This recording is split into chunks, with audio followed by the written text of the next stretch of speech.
Foreign language skills. Intermediate B1. Module 1. What will happen if? Listening 1.1. You can do anything. Paint a masterpiece in a minute. Learn every language in an hour. Build a multi-billion-dollar company overnight. And rule the world by tomorrow. So, what's holding you back? Why aren't you doing what you want? Didn't hear enough Mozart as a baby? Didn't eat enough veggies growing up? Or is it because you're not using your brain at its full potential? Want to know how you can? This is What If, and here's what your brain would be like at full capacity. The brain, to say the least, is very complex. We've studied it for centuries, and we're still learning more of its secrets today. But be careful, the search for facts can sometimes lead to fiction. To be smarter, your brain needs to be bigger. False. Brain size relates more to proportion than it does to intelligence. For example, here's your brain next to a whale's. Guess who's smarter? Guess whose body needs more processing power? Your brain is smaller than a whale's because your body is smaller. However, your brain is structured in a way that enables you to survive and succeed. But after all that, would you believe that humans only use 10% of their brains? Let's make it 100%. We've seen what really smart people can do. They inspire us through art, music, literature. They change the odds in sports. They come up with tools to make our lives easier, and they help organize society as a whole to make us all more powerful, for better or for worse. With access to your brain's full capacity, you're limitless. So what do? First things first, you finally get to solve the Rubik's Cube that's been collecting dust on your shelf. Call up your smartest friend and challenge them to a game of chess. Checkmate in 2 moves. Relish. When you're done being a smarty pants, you'll be looking for a real challenge, since being smart means that you won't be as stimulated by the things that keep us simpletons happy. So what's your interest? Art? Science? Technology? When you're limitless, you don't have to choose. Picasso was overrated. Sorry I'm late, I was up all night curing cancer. So I thought, why not? And that's how the time-traveling toilet came to be. Okay, back up. Limitless?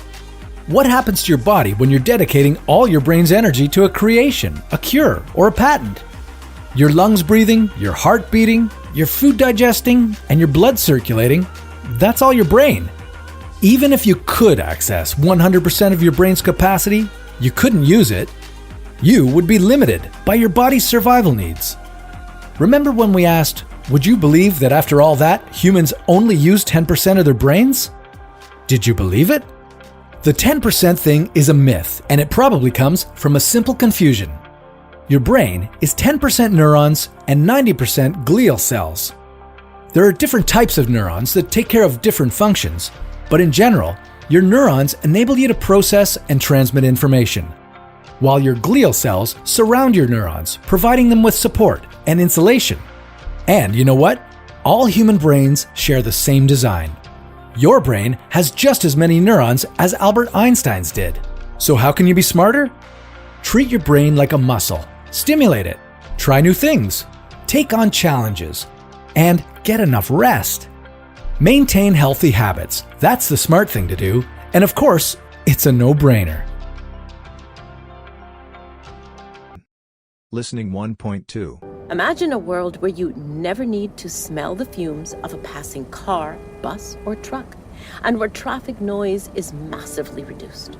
Imagine a world powered by something you can't touch, which will be abundant for billions of years.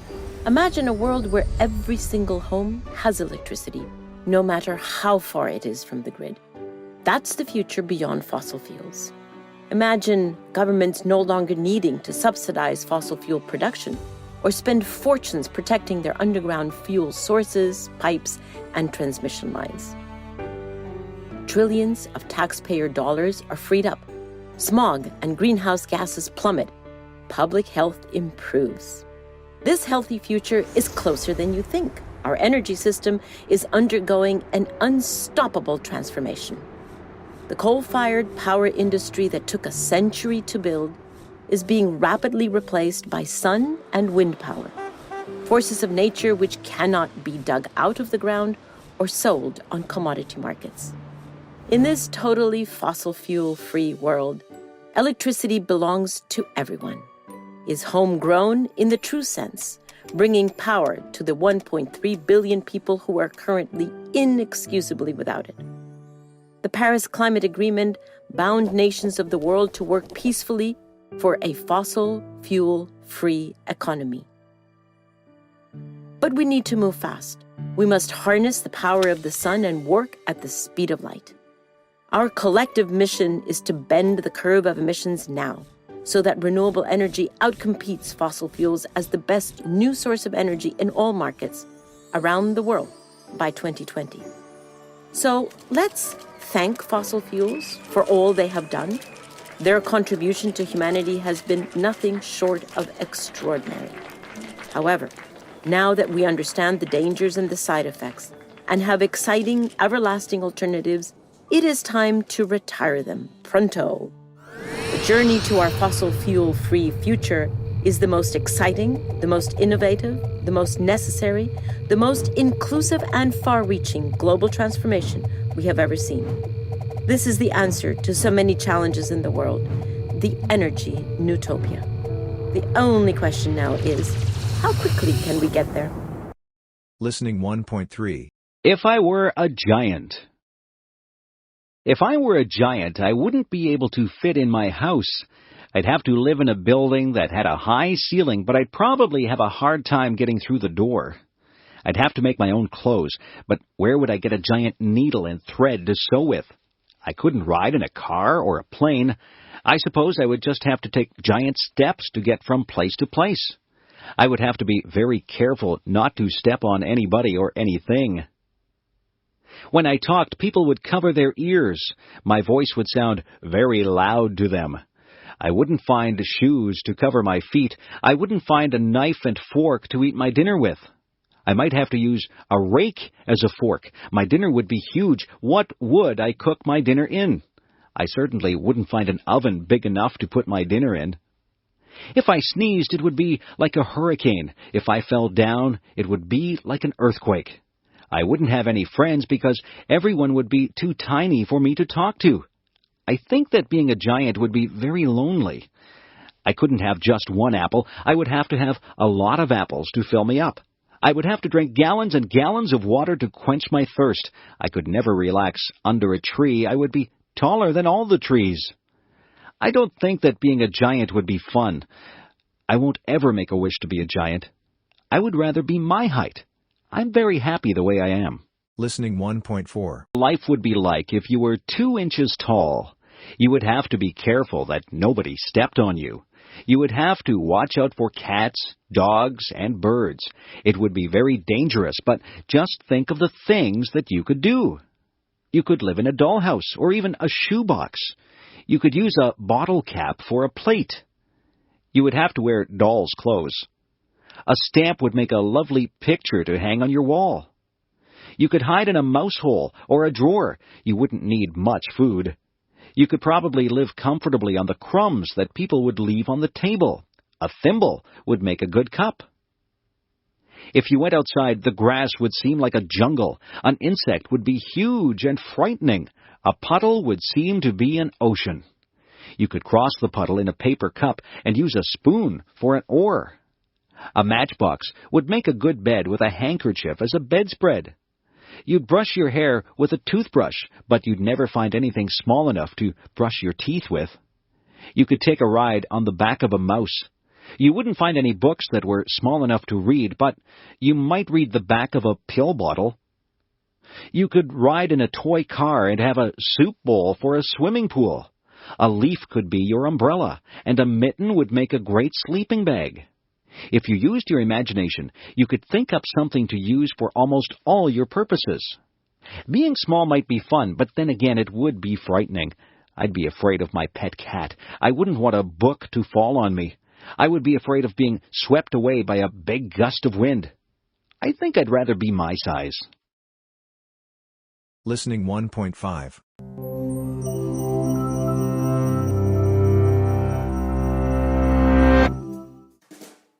In 1965, 17-year-old high school student Randy Garner stayed awake for 264 hours. That's 11 days to see how he'd cope without sleep. On the second day, his eyes stopped focusing. Next, he lost the ability to identify objects by touch. By day 3, Garner was moody and uncoordinated. At the end of the experiment, he was struggling to concentrate, had trouble with short-term memory, became paranoid, and started hallucinating. Although Garner recovered without long-term psychological or physical damage, for others, losing shut-eye can result in hormonal imbalance, illness, and in extreme cases, death. We're only beginning to understand why we sleep to begin with, but we do know it's essential. Adults need 7 to 8 hours of sleep a night, and adolescents need about 10. We grow sleepy due to signals from our body telling our brain we are tired, and signals from the environment telling us it's dark outside. The rise in sleep-inducing chemicals like adenosine and melatonin send us into a light doze that grows deeper, making our breathing and heart rate slow down and our muscles relax. This non-REM sleep is when DNA is repaired and our bodies replenish themselves for the day ahead. In the United States, it's estimated that 30% of adults and 66% of adolescents are regularly sleep-deprived. This isn't just a minor inconvenience. Staying awake can cause serious bodily harm. When we lose sleep, learning, memory, mood, and reaction time are affected. Sleeplessness may also cause inflammation, hallucinations, high blood pressure, and it's even been linked to diabetes and obesity. In 2014, a devoted soccer fan died after staying awake for 48 hours to watch the World Cup. While his untimely death was due to a stroke, studies show that chronically sleeping fewer than 6 hours a night increases stroke risk by 4.5 times compared to those getting a consistent 7 to 8 hours of shut-eye. For a handful of people on the planet who carry a rare inherited genetic mutation, sleeplessness is a daily reality. This condition, known as fatal familial insomnia, places the body in a nightmarish state of wakefulness, forbidding it from entering the sanctuary of sleep. Within months or years, this progressively worsening condition leads to dementia and death. How can sleep deprivation cause such immense suffering? Scientists think the answer lies with the accumulation of waste products in the brain. During our waking hours, our cells are busy using up our day's energy sources, which get broken down into various byproducts, including adenosine. As adenosine builds up, it increases the urge to sleep, also known as sleep pressure. In fact, caffeine works by blocking adenosine's receptor pathways. Other waste products also build up in the brain, and if they're not cleared away, they collectively overload the brain and are thought to lead to the many negative symptoms of sleep deprivation. So, what's happening in our brain when we sleep to prevent this? Scientists found something called the glymphatic system, a cleanup mechanism that removes this buildup and is much more active when we're asleep. It works by using cerebrospinal fluid to flush away toxic byproducts that accumulate between cells. Lymphatic vessels, which serve as pathways for immune cells, have recently been discovered in the brain, and they may also play a role in clearing out the brain's daily waste products. While scientists continue exploring the restorative mechanisms behind sleep, we can be sure that slipping into slumber is a necessity if we want to maintain our health and our sanity. Listening 1.6. Water is virtually everywhere, from soil moisture and ice caps to the cells inside our own bodies. Depending on factors like location, fat index, age, and sex, the average human is between 55 and 60% water. At birth, human babies are even wetter. Being 75% water, they are swimmingly similar to fish. But their water composition drops to 65% by their first birthday. So what role does water play in our bodies? And how much do we actually need to drink to stay healthy? The H2O in our bodies works to cushion and lubricate joints, regulate temperature, and to nourish the brain and spinal cord. Water isn't only in our blood. An adult's brain and heart are almost 3/4 water. That's roughly equivalent to the amount of moisture in a banana. Lungs are more similar to an apple at 83%, and even seemingly dry human bones are 31% water. If we are essentially made of water and surrounded by water, why do we still need to drink so much? Well, each day we lose 2 to 3 liters through our sweat, urine, and bowel movements, and even just from breathing. While these functions are essential to our survival, we need to compensate for the fluid loss. Maintaining a balanced water level is essential to avoid dehydration or overhydration, both of which can have devastating effects on overall health. At first detection of low water levels, sensory receptors in the brain's hypothalamus signal the release of antidiuretic hormone. When it reaches the kidneys, it creates aquaporins, special channels that enable blood to absorb and retain more water, leading to concentrated dark urine. Increased dehydration can cause notable drops in energy, mood, skin moisture, and blood pressure, as well as signs of cognitive impairment. A dehydrated brain works harder to accomplish the same amount as a normal brain, and it even temporarily shrinks because of its lack of water. Overhydration, or hyponatremia, is usually caused by overconsumption of water in a short amount of time. Athletes are often the victims of overhydration because of complications in regulating water levels in extreme physical conditions. Whereas the dehydrated brain amps up the production of antidiuretic hormone, the overhydrated brain slows or even stops releasing it into the blood. Sodium electrolytes in the body become diluted, causing cells to swell. In severe cases, the kidneys can't keep up with the resulting volumes of dilute urine. Water intoxication then occurs, possibly causing headache, vomiting, and in rare instances, seizures or death. But that's a pretty extreme situation. On a normal day-to-day basis, maintaining a well-hydrated system is easy to manage for those of us fortunate enough to have access to clean drinking water. For a long time, conventional wisdom said that we should drink 8 glasses a day. That estimate has since been fine-tuned. Now, the consensus is that the amount of water we need to imbibe depends largely on our weight and environment. The recommended daily intake varies from between 2.5 to 3.7 liters of water for men and about 2 to 2.7 liters for women, a range that is pushed up or down if we are healthy, active, old, or overheating. While water is the healthiest hydrator, other beverages, even those with caffeine like coffee or tea, replenish fluids as well. And water within food makes up about 1/5 of our daily H2O intake.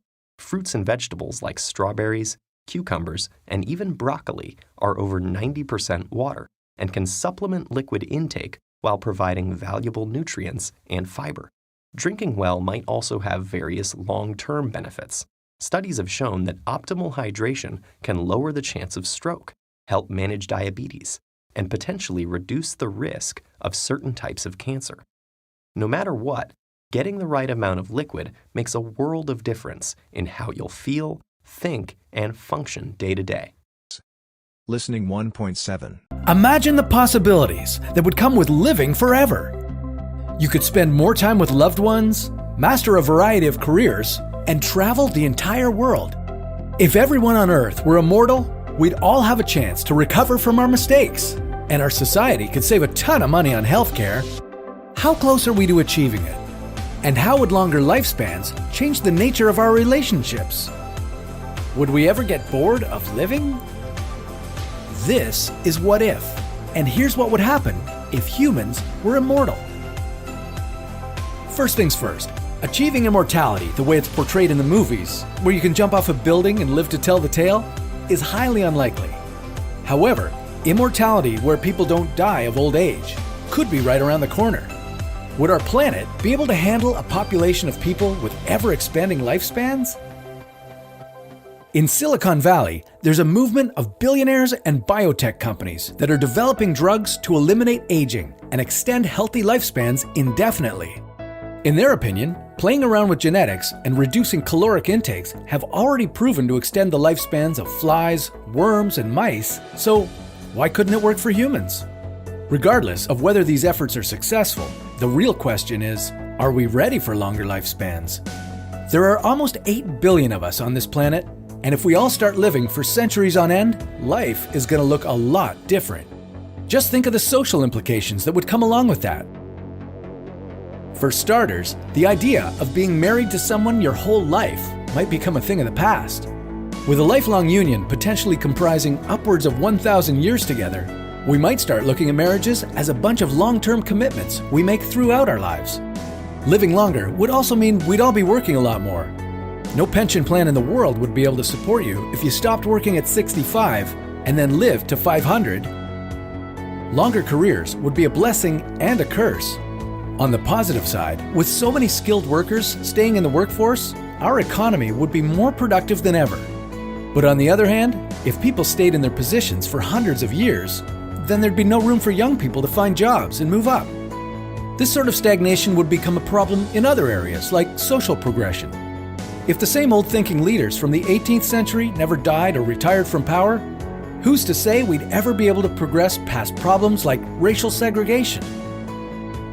Even if our society found a way to regulate itself, what would the whole immortality experience be like for you as an individual? If we had virtually endless days ahead of us, wouldn't that take away a big part of what makes life special? There'd be less incentive to make every day count, and as a result, we might end up with a bunch of unhappy people on our planet. Oh, and by the way, that planet's not getting any bigger. It's just going to keep getting more crowded. Earth already has an overpopulation problem, and if the death rate slows to a halt, then our resources are going to start running out quickly. Suddenly, the idea of immortality doesn't seem so great after all. Eventually, we wouldn't have any room for new generations. Maybe we'd have to start shipping people out to settle on other planets. But that's a topic for another What If. Listening 1.8